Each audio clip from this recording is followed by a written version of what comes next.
पांचाल के राजा ने भगवान विष्णु को घोर तप कर प्रसन्न किया और उनसे ऐसे पुत्र का वरदान लिया जो धार्मिक, विद्वान और योगी होने के साथ साथ प्राणियों की बोली का जानकारी भी हो।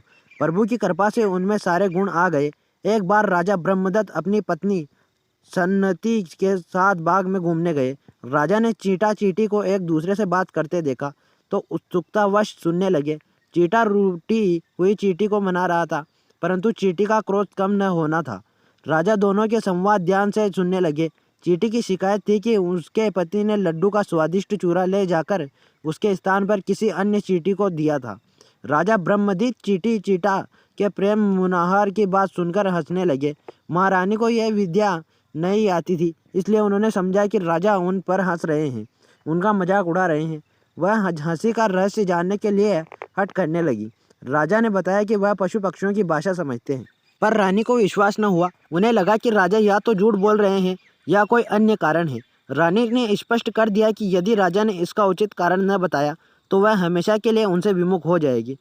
खिन्न राजा मंदिर में चले गए और भगवान विष्णु की प्रतिमा के सामने 7 रातों तक आराधना पूजा करते रहे। भगवान ने उन्हें सपने में दर्शन देकर इस समस्या का समाधान भी बता दिया। भगवान ने कहा, कल सुबह तुम्हारे नगर में एक बूढ़ा ब्राह्मण घूमता हुआ आएगा, उसके बाद में तुम्हें समाधान मिल जाएगा। बोर होते ही एक ब्राह्मण सुदरिद्र आया। राजा अपने 2 विश्वस्त मंत्रियों के साथ उनसे मिलने आया। बूढ़े ने एक श्लोक पढ़ा।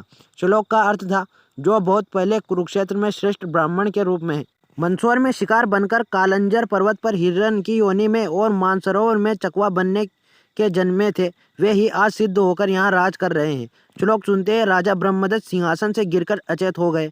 सैनिकों ने ब्राह्मण को पकड़ लिया। पूछताछ शुरू हो गई। ब्राह्मण ने बताया कि उसने अपने बेटों के कहने पर श्लोक कहा, जिससे राजा की यह दशा हुई। अधिकारी तत्काल बूढ़े को साथ लेकर उसके बेटों के पास पहुंचे। उनसे पूरी कहानी पता चली। कुरुक्षेत्र तीर्थ में कौशिक ऋषि निवास करते थे, उनके साथ बैठे थे स्वसप्र क्रोधनहीन से विश्रुत कवि वाग्दृष्ट और पितृवती।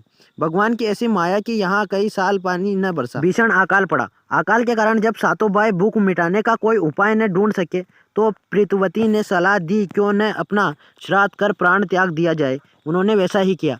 समय बीता। मौत के बाद वे सभी दासपुर या मंदसौर नाम के नगर में बहेलिया होकर जन्मे। खास बात यह थी कि श्राद्ध करने के चलते उन्हें पिछले जन्मों की याद बनी रही।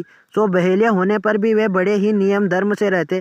पिछले जन्म के पुण्य फल से उनके भीतर वैराग्य बनने की इच्छा हुई। उन्होंने अनशन करके अपने शरीर त्याग दिया और अगले जन्म में वे कालंजर पर्वत पर भगवान नीलकंठ के सामने हिरण बन गए।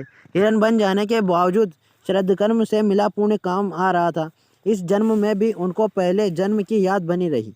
इस बार भी उन लोगों ने तीर्थ स्थान में अनशन करते हुए प्राण त्यागे। इसके बाद सातों ने मानसरोवर में चकवे के रूप में जन्म लिया। 3 भाई मानसरोवर छोड़कर इधर उधर घूमने लगे, बाकी 4 वहीं रहे। घूमते घामते चकवा पक्षी बने। इन भाइयों ने पांचाल नरेश ब्रह्मदत्त को अपनी रानियों के साथ जल विहार करते हुए देखा। उस राजा का शानदार जीवन देख प्रीतभक्त श्राद्धकर्ता प्रीतवती के दिल में राजा बनने की इच्छा हुई। दूसरे 2 चकवे भाइयों को लगा कि मंत्री बनने में भी बड़ा मजा है। उनमें मंत्री पद पाने की इच्छा हो गई।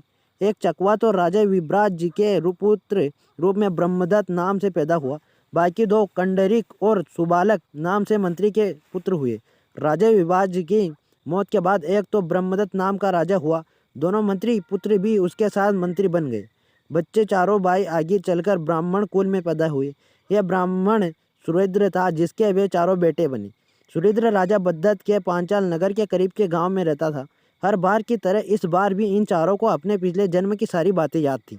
अपने बारे में सब पता रहने के चलते इस बार भी उनमें वैराग्य एवं तपस्या इच्छा पैदा हुई। सो एक दिन चारों भाइयों ने अपने पिता सुरेंद्र से कहा, पिताजी, हम लोग तपस्या करके परम सिद्धि पाना चाहते हैं।